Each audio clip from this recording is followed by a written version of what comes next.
Shalom, selamat pagi Bapak Ibu Saudara yang dikasihi Tuhan Yesus. Salam sejahtera buat kita semua dimanapun berada. Saya kembali mengajak Bapak Ibu Saudara untuk bersaat teduh dan berdoa dalam renungan penuntun kehidupan setiap hari. Kiranya damai sejahtera dan sukacita oleh Roh Kudus melimpah dalam hati dan kehidupan kita semua. Tema renungan pagi hari ini, selamat tinggal masa lalu, selamat datang masa depan. Nats Alkitab terdapat di dalam Yesaya 43 ayat 18 sampai 19. Demikianlah firman Tuhan. Janganlah ingat-ingat hal-hal yang dahulu, dan janganlah perhatikan hal-hal yang dari zaman purbakala. Lihat, aku hendak membuat sesuatu yang baru, yang sekarang sudah tumbuh. Belumkah kamu mengetahuinya? Ya, aku hendak membuat jalan di padang gurun dan sungai-sungai di padang belantara. Saudaraku yang dikasihi Tuhan Yesus, semua orang punya masa lalu. Orang lain mungkin tidak mengerti apa yang pernah kita alami. Bahkan pasangan kita tidak pernah tahu apa yang terjadi di masa lalu kita. Ada yang memiliki masa lalu yang menyakitkan ataupun tidak menyenangkan, yang menimbulkan rasa trauma hingga kini, bahkan dapat mengganggu aktivitas kita sehari-hari. Saudara, firman Tuhan pagi ini berkata kepada kita, jangan melihat ke belakang. Seperti Rasul Paulus di dalam Filipi 3 ayat 13, tetapi ini yang kulakukan, aku melupakan apa yang telah di belakangku dan mengarahkan diri kepada apa yang di hadapanku. Jadi kita harus melupakan apa yang ada di belakang dan berusaha untuk mengarahkan pandangan kita yang ada di depan.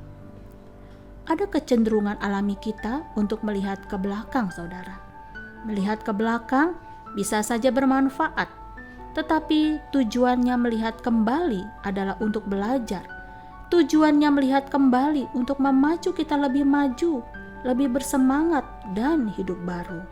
Sayangnya, masih ada orang-orang yang hidupnya terbelenggu dengan masa lalu. Tanpa sadar, ia menjadi tawanan dosa dan kesalahan akibat trauma yang belum sembuh. Melihat ke belakang dengan cara yang salah memungkinkan sulitnya untuk sembuh terhadap luka lama dan sembuh terhadap ingatan yang menyakitkan. Rasul Paulus yang sebelum bertobat namanya adalah Saulus mempunyai masa lalu yang kelam. Karena dulu ia sangat membenci orang-orang pengikut Kristus, sehingga ia melakukan tindakan kejahatan yang sangat kejam dan mengerikan. Ia merusak gereja, menganiaya, dan menyeret orang-orang Kristen baik pria dan wanita masuk ke penjara.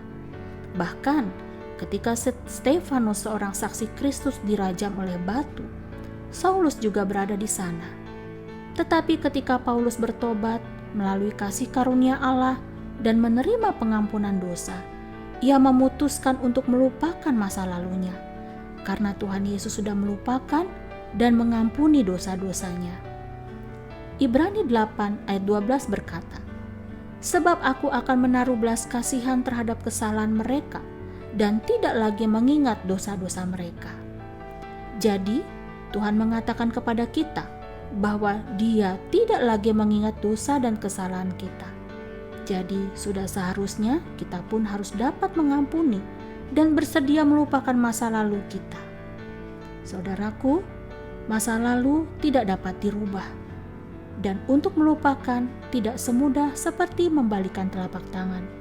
Jadi kita membutuhkan Tuhan menyembuhkan dan memulihkan luka, trauma, dan kenangan yang menyakitkan. Inilah perintah Tuhan, jangan ingat-ingat yang dulu, bahkan yang lama.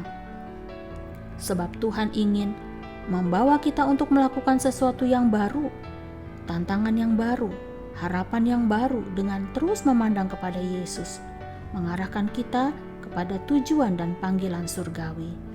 Amin. Mari kita berdoa. Tuhan Yesus, terima kasih karena firman-Mu memberikan kepada kami harapan yang baru dan pasti untuk kami sanggup memaafkan, menerima dan melupakan hal-hal yang lama dan menyakitkan di masa lalu kami, dan mengarahkan pandangan kami kepada masa depan yang baru yang telah Engkau sediakan bagi kami. Terima kasih Tuhan Yesus. Di dalam nama Tuhan Yesus kami berdoa. Amin.